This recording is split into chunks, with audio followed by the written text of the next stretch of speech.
Okay, so this is our culprit, and this is what we're going to work on fixing today. And I'm going to explain to you how we're going to fix it, and then I'm going to fix it, and we're going to see if it works. So I have adjusted this 3 or 4 different times now, and this still keeps happening. You see how it's jammed? Can you see it? Kind of. Those 2 little wings on the end of the linkage get jammed into the diff, and then the diff locks. It locks full on. So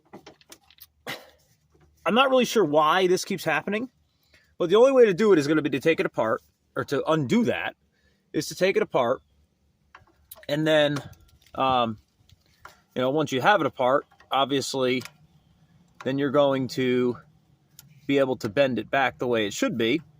And something I did was I added an additional washer to the top to try to maybe, or hopefully, shore up that a little bit, but you can see how much pressure is there, and then it just pops out. So what's happening is these wings, let's see if I can get in there close enough so you can see it. These wings are supposed to be passed here, and they're supposed to prevent this from sliding out. But for whatever reason, this gets tweaked, and the wings get stuck in there like that, and then this can't bend anymore. So what I think you do, this is what I'm proposing, is you cut those, or grind those wings focus. You grind those wings off so that it's flat or round, and then you drill a hole right through the center, just like this, and you put a cotter pin through it. And then you put a washer, and then you put a cotter pin. And I think that should solve our problem. All right, so this is my idea. So what we're going to do is we're going to drill a hole, probably right there, right to the center of where those go. After we drill our hole, I bought 2 washers. They're both stainless steel. These fit nice and snug. These will slip over, and they're going to sit somewhere in that area, like this-ish. And then our cotter pin is going to go through the hole, just like how it's set up on top. Now what that will do, and again, these are the little wings that keep getting stuck in the differential.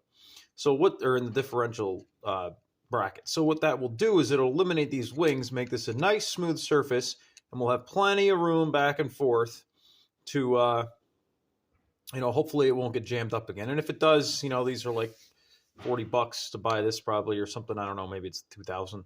I have to look up how much they are, but it doesn't matter. Either way, if this just completely fails and it's a total mess, then I'll just buy a new rod. Seb is going to be drilling a hole.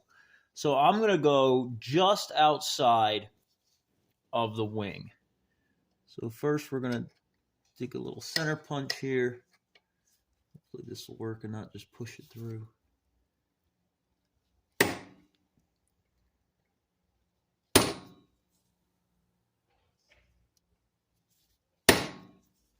All right, so we got that done. Now we're gonna, that can's out. Try this one. Good, I guess all my cans are out. The folly of man, right?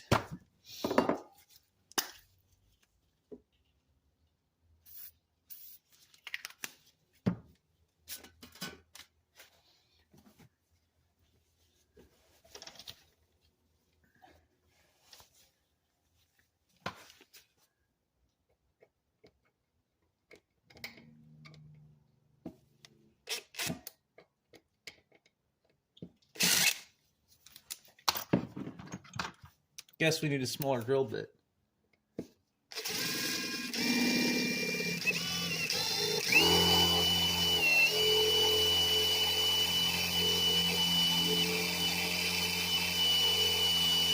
So we got our hole drilled. A little bit of a pain in the butt.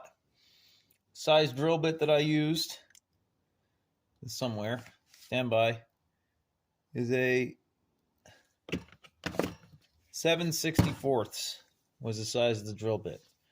Now we can take our cotter pin and put it in there like so.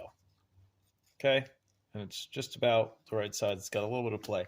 Now what we're going to do, we're going to take it over to the old grinder, and we're going to grind off these tabs, I think. think that should work fine.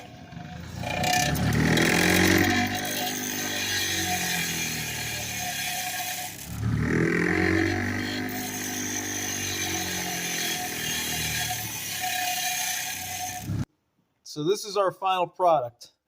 As you can see, we got the cotter pin, the washer, and if we need to, I got a second washer we can shove on there, and then the cotter pin's going to go through it. Done. That's not going to go anywhere. It's going to be perfect. And this should solve that problem. Now, obviously, we're going to have to do a little bit of testing to make sure it really solves the problem, but I'm thinking this should. So we got our fix all lined up here and installed. You can see it on the back side. Right there. One washer was what it took. It's a perfect fit. It's got a little bit of play in it still down here. So it's got plenty of play to move up and down. This side you can see is super wobbly. They're all like that. Now if we activate the diff, perfect. Plenty of room to engage. You can see it sits right where it should. And then if we activate the rear brake, you can see it goes down. Sits right where it should. So, hopefully this is the fix. We'll put it back together and see how it works.